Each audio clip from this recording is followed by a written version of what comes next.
तो अगर आप भी 2025 में एक एक्शन कैमरा लेने का प्लान कर रहे हो, फिर चाहे वो GoPro हो, DJI का हो या Insta360 का, ये वीडियो पूरी देख लेना, बिकॉज मैं 5 से 6 ऐसे टॉपिक्स के बारे में बात करने वाला हूँ। एक ऐसे पॉइंट्स जो मुझे लगता है कि थोड़े से कंट्रोवर्शियल हो सकते हैं, कुछ लोग मेरे साथ एग्री करेंगे, कुछ नहीं करेंगे, बट ये मेरे व्यूज़ हैं। मैं बहुत टाइम से वीडियो बनाना चाहता था, फाइनली मैं वो वीडियो लेके आ रहा हूँ। अब मैं कई लोगों के लिए स्पेसिफिकली जो लोग फेस कैम वीडियोज़ या ब्लॉगिंग या यूट्यूब वीडियोज़ के लिए एक्शन कैमरा लेने का प्लान कर रहे हैं, मैं एडवाइस करूंगा कि मत लो, बट उससे पहले ये 6 पॉइंट जान लो और एंड में मैं बताऊंगा मैं ऐसा क्यों बोल रहा हूँ कि आपको एक्शन कैमरा लेना अवॉइड करना चाहिए कुछ पर्पसेस के लिए, सब लोगों के लिए नहीं। ठीक है, तो एक एक करके जान लेते हैं। सबसे पहला पॉइंट जो मैं हाईलाइट करना चाहूँगा एक्शन कैमरास के बारे में वो ये है कि, और मुझे काफ़ी कमेंट्स भी आते हैं जब मैं कोई एक्शन कैमरा की वीडियो बनाता हूँ, कि हमने खरीद तो लिया, चाहे GoPro, चाहे DJI, चाहे Insta360, बट अब हम उसको यूज़ नहीं कर पा रहे। जब हम वीडियो बनाते हैं तो बहुत ही अल्ट्रा वाइड एंगल व्यू आता है, हमारा फेस बहुत डिस्टॉर्टेड लगता है। और ये चीज़ मैंने बहुत कंपैरिजंस, बहुत वीडियोस में बोला भी है, हाईलाइट किया बार बार कि भाई अगर आप एक्शन कैमरा ले रहे हो, कोई सा भी हो, मैटर नहीं करता, आपको एंगल ऑफ व्यू वही 11-12 mm वाला मिलने वाला है। तो वो अगर आप इस तरीके से, मैं आपको सैम्पल्स दिखा दूंगा, तो आपको डिस्टॉर्शन मिलेगी ही मिलेगी, चाहे वो फेस में हो, चाहे वो आप कुछ ट्रैवल कर रहे हो, कुछ चीज़ दिखा रहे हो, उसमें डिस्टॉर्शन दिखेगी। डिस्टॉर्शन क्या होता है, जो लाइंस हैं या जो फेस है वो उतना वर्टिकल या उतना लीनियर नहीं दिखता जितना आपको आंखों से दिखता है। वो बहुत अजीब सा आपको कॉनकेव या कॉन्वेक्स शेप में बेंड होता हुआ दिखेगा। ठीक है, अब ये ड्रॉबैक है और आपको एग्री करना पड़ेगा। कोई भी एक्शन कैमरा ले लो, सब में 11-12 mm 13 mm का एंगल ऑफ व्यू मिलता है, जो देखने में आंखों को उतना रियलिस्टिक नहीं लगता। ठीक है, तो आप एक्शन कैमरा तभी लो जब आपको पता है कि आप, ये पहली चीज़ तो इस तरीके की वीडियो नहीं करने वाले। अगर करने वाले हो तो उसके ऑल्टरनेट्स क्या हैं उसकी बात हम आगे करेंगे, बट GoPro या किसी भी एक्शन कैमरा में आपको बहुत अजीब सा मुंह, थोड़ा फूला हुआ मुंह या थोड़ा दबा हुआ मुंह वैसा दिखेगा। तो पहला पॉइंट वो हो गया। तो आप पहले ये क्लियर कर लो कि आपको वीडियोस कैसी बनानी है। अगर तो आप रेडी होगी, ऐसा ही एंगल ऑफ व्यू चाहिए, then go for it. Otherwise आपके पास कुछ ऑप्शन हैं, जैसे मैं पहला ऑप्शन ये Pocket 3 रेकमेंड करूंगा DJI का, जिससे मैं अभी वीडियो शूट कर रहा हूँ। अब जो आप ये एंगल ऑफ व्यू देख रहे हो बहुत रियलिस्टिक है, मुंह आपको बहुत ज़्यादा डिस्टॉर्टेड नहीं दिख रहा होगा, एजेस भी आप देखोगे बहुत सीधी लाइन्स आ रही हैं। तो ये ही रीज़न है कि क्यों मैं आजकल Pocket 3 यूज़ करने लग गया हूँ। ईजी टू सेटअप है, लाइट वेट है, और इसको आप 4K वीडियो शूट कर सकते हो जैसे मैं अभी कर रहा हूँ। ट्रैकिंग वगैरह बहुत सारे फीचर्स हैं, उसके बारे में हम बात नहीं करेंगे। दूसरा ऑप्शन हो सकता है आपका स्मार्टफोन कैमरा। अब स्मार्टफोन कैमरा और एक्शन कैमरा का मैं यहाँ कंपेरिजन नहीं कर रहा, बट देखो कुछ बेसिक चीज़ें हैं।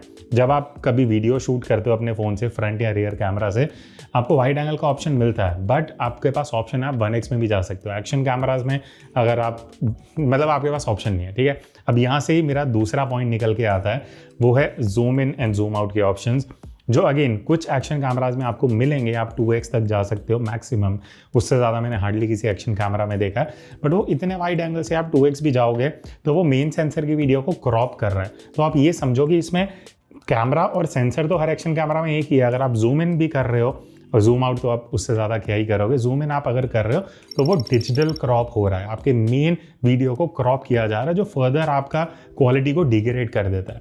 वही अगर मैं Pocket 3 की बात करूं, चलो Pocket 3 में भी 2x जूम है, अगर मैं आपको करके दिखाता हूं। अच्छा, रिकॉर्ड करते हुए 2x नहीं कर सकते बाय द वे, वो एक चीज़ है, अभी इसके अपडेट में आया था। मोबाइल में अगर मैं बात करूं तो मोबाइल में आपको टेलीफोटो कैमरा मिल जाता है, ultra wide angle, 1x, depending आप कौन सा फ़ोन यूज़ कर रहे हो, बजट पे भी डिपेंड करता है। तो वही चीज़ है, देखो फ्लेक्सिबिलिटी आपको और ऑप्शंस में मिलती हैं, बट मैं ये नहीं कह रहा कि एक्शन कैमरा लेना गलत है। मेरे पास खुद इतने एक्शन कैमराज हैं जो मैंने ले रखे हैं। आपको यूज़ पता होना चाहिए कि भाई यही एंगल ऑफ व्यू आ रहा है और मुझे यही मिलेगा और मुझे इसी में खुश रहना चाहिए, क्योंकि मेरा रिक्वायरमेंट ये है। अगर आपका रिक्वायरमेंट इतना वाइड एंगल नहीं है, then you should look out for more options then going for an action camera. अब आते हैं नेक्स्ट पॉइंट पे, जो अगेन देखो डिपेंड करता है आप कौन सा एक्शन कैमरा ले रहे हो। पिछले 4-5 साल से बहुत ब्रांड्स, बहुत अलग अलग मॉडल्स आ रहे हैं। मैं बात कर रहा हूँ लो लाइट परफॉर्मेंस की। तो अगर आप इवन अभी रिसेंट एक्शन कैमरा भी ले लोगे, देखो मैं पर्सनली बताऊँ, जो मैंने ऑलमोस्ट सारे रिव्यू करे हैं, DJI Action 5 Pro और Insta360 एस प्रो 2, इन दोनों का लो लाइट बहुत सही है। बट अगेन आप जब लो लाइट में जाके वीडियो शूट करते हो, एकदम लो लाइट में भी जाओगे तो कहीं ना कहीं थोड़ा सा नॉइज़ दिखना शुरू हो जाएगा। But still I would say DJI और Insta360 के लिए जो मैं पॉइंट बोल रहा हूँ वो उतना एप्लीकेबल नहीं होता जितना GoPros के लिए होता है। इवन GoPro 13 जो लेटेस्ट जनरेशन है उसका लो लाइट परफॉर्मेंस उतना बढ़िया नहीं है, और स्मार्टफोन से तो आप मैच कर ही नहीं सकते। तो अगर आप 1-2 साल पुराने जनरेशन के भी एक्शन कैमराज लेते हो, आपको लो लाइट परफॉर्मेंस उतना बढ़िया नहीं मिलेगा जितना उसी प्राइस रेंज में आपको एक स्मार्टफोन दे सकता है। तो वो एक डिफरेंस है, वो भी आपको समझना पड़ेगा। तो अगर आप एक्शन कैमरा लेने का प्लान कर रहे हो, पहले ये फिगर आउट करो कि क्या आप बहुत ज़्यादा लो लाइट में शूट करने वाले हो। अगर आंसर येस है देन आई थिंक आपको पहले वो एक्शन कैमरा को किसी स्टोर पे जाके चेक करना चाहिए। अदरवाइज आप हमारे कंपैरिजन्स और रिव्यूज़ देख सकते हो, वहाँ हम डिटेल में जाके लो लाइट का कंपैरिजन करते हैं। तो ये एक इंपॉर्टेंट चीज़ है, लो लाइट वाला फैक्टर, जो मेरे हिसाब से एक्शन कैमरा लेने वालों को, स्पेशली अगर आप घर में वीडियो शूट करने वाले हो। अभी तो चलो मैंने इतनी लाइट्स वगैरह लगा रखी हैं, अगर लाइट्स कम रहेंगी तो नॉइज़ बहुत ईजिली दिखेगा। अब हम आते हैं नेक्स्ट पॉइंट पे, जो कि है ऑडियो क्वालिटी के बारे में। अब देखो ऑडियो में क्या होता है, मैं आपको एक एग्जाम्पल अभी प्रेजेंट दिखा देता हूँ। मैं DJI Pocket 3 यूज़ कर रहा हूँ, ठीक है। अभी मेरे पास वायरलेस माइक्रोफोन लग रखा है जो इसके कॉम्बो में आता है। अब मैं पीछे जा रहा हूँ, वही आपको लेवल आएगा, वही ऑडियो आएगा एज़ कम्पेयर टू जब मैं इतना पास आके करूँगा। अब ये चीज़ अभी मैं इन जनरल बात कर रहा हूँ, फिर हम स्पेसिफिक मॉडल्स पे आएंगे। GoPro में आप वायरलेस माइक लगा सकते हो, बट उसके लिए GoPro में आपको मीडिया माउंट लेना पड़ेगा। बाकी DJI ने तो देखो बहुत सही अपना जो क्या बोलते हैं इकोसिस्टम बना लिया है। तो मैं चाहूँ तो अभी कोई DJI माइक मिनी वगैरह मैं अपने एक्शन कैमरा से कनेक्ट कर सकता हूँ और मुझे बहुत बढ़िया ऑडियो मिलेगा। Insta360 में भी आप वायरलेस माइक्रोफोन लगा सकते हो।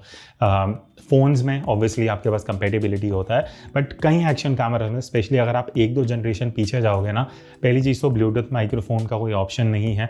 उसके बाद अगर आपको वायरलेस माइक भी लगाने हैं तो कहीं ना कई केसेस में आपको अलग से एक्सेसरी लेके फिर वायरलेस माइक्रोफोन लगाना पड़ेगा। इंटरनल माइक की बात करूँ, ठीक है, ठीक ठाक ऑडियो आ जाता है, बट ये भी चीज़ आपको कंसिडर करनी पड़ेगी। अगर आप ब्लॉगिंग या स्पेशली घर पे इंडोर वीडियो बनाने वाले हो ना, और आपको चाहिए कि आपको कोई बढ़िया माइक यूज़ करना है, तो इट इज़ बेटर कि आप एक अगर अलग से कैमरा ले लोगे और फिर वीडियोस बनाओगे, आपका लो लाइट पर्पस भी सॉल्व हो जाएगा, जूम इन जूम आउट भी सॉल्व हो जाएगा। और अगर ऑडियो आपके लिए मैटर करता है, आप एक्सटर्नल माइक्स यूज़ करने वाले हो, देन वो फैक्टर भी रखना पड़ेगा। ऑल्दो आजकल जो नए एक्शन कैमरास आ रहे हैं उसमें कंपेटेबिलिटी है, तो वहाँ इतना कोई फैक्टर नहीं है। बट हाँ, 1-2 साल या उससे पहले के जनरेशन में आप जाओगे तो कहीं ना कहीं वो चैलेंज आ सकता है। अब लास्ट पॉइंट मैंने क्या लिखा हुआ है, सेकंड लास्ट पॉइंट, वो है बैटरी लाइफ का। देखो बैटरी लाइफ भी इवन अभी तक, चाहे GoPro हो, DJI Insta360 ने तो फिर भी बेटर कर लिया, GoPro में उतना बेटर बैटरी नहीं हुआ है। स्टिल आपको एक लिमिट तक बैटरी मिलता है। अगर आप ज़्यादा रेजोल्यूशन में शूट कर रहे हो तो जल्दी खत्म होगी बैटरी। उस केस में आप 1080p पे आओगे तो आपको क्वालिटी बढ़िया नहीं मिलेगा। तो पहली चीज़, अगर आप एक्शन कैमरा ले रहे हो, आपका यूज़ है, जिसकी बात हम आगे करेंगे किस केस में काम आता है, तो आपको एक्स्ट्रा बैटरी रखनी चाहिए। एंड मैं एडवाइस करता हूँ, बिकॉज आप कुछ बढ़िया शूट कर रहे हो तो ये ना हो कि बैटरी खत्म हो गई तो आप शूट ना कर पा रहे हो। वही अगर मैं कैमरा की बात करूँ, वहाँ भी ऑब्वियसली आपको अलग से बैटरी चाहिए। कैमरा में भी लगभग इतना ही बैटरी आपको मिलता है। फ़ोन्स में आपको कहीं ना कहीं एक बेनिफिट मिल जाता है कि फ़ोन की बैटरी ज़्यादा रहती है, आप ज़्यादा देर तक शूट कर सकते हो एंड चार्जेस वगैरह थोड़ा इजीली अवेलेबल होता है। बट हाँ, अगर आप एक्शन कैमरा यूज़ कर रहे हो तो एक्स्ट्रा बैटरी ज़रूर लेने का प्लान करना। लास्ट में आते हैं डेटा ट्रांसफ़र वाली चीज़ पे। अब देखो डेटा ट्रांसफ़र आपको कैमरा में, Pocket 3 में, एक्शन कैमरा सब में करना पड़ेगा। एक्सेप्शन लेके चलते हैं स्मार्टफोन का। अगर आप फ़ोन लेने का प्लान कर रहे हो, फ़ोन और एक्शन कैमरा में कंफ्यूज, तो फ़ोन में क्या है, शूट किया डायरेक्ट अपलोड कर दिया, ट्रांसफ़र करने का झंझट नहीं है। कहीं मैं बाहर घूम रहा हूँ, मुझे ट्रांसफ़र करके फिर अपलोड करना है, एडिट करना है, वो सारे झंझट से कहीं ना कहीं आप बच जाते हो। तो वो भी एक चीज़ है जो आपके माइंड में होनी चाहिए, स्पेशली अगर आप एक एक्शन कैमरा लेने का प्लान कर रहे हो। तो ये कुछ 5-6 फैक्टर्स थे, ठीक है। अब कंक्लूजन पे आने से पहले मैं आपको कुछ 1-2 चीज़ें बताना चाहूँगा जो होपफुली आप अभी तक आपके माइंड में क्वेश्चन आ रहे होंगे। सबसे पहली चीज़, एक्शन कैमरा किन लोगों को लेना चाहिए। देखो मेरे हिसाब से अगर आप एडवेंचर करते हो, आप मोटो व्लॉगिंग करते हो, वहाँ पे फ़ोन एडवाइस मैं नहीं करूँगा, या कोई भी कैमरा, उस पर्पज़ के लिए आप एक्शन कैमरा लो। आप ट्रैकिंग बहुत जाते हो, आपको चेस्ट माउंट पे लगाना है, हेलमेट पे लगाना है, हेड माउंट पे लगाना है, वहाँ पे एक्शन कैमराज ही आपको लेने चाहिए, बिकॉज वो बढ़िया आपको POV देते हैं, वाइड एंगल दिखता है। ठीक है, ये सारा केस हो गया एक्शन कैमरा का। तो आपको समझना पड़ेगा कि भाई एक्शन कैमरा का पर्पस क्या है।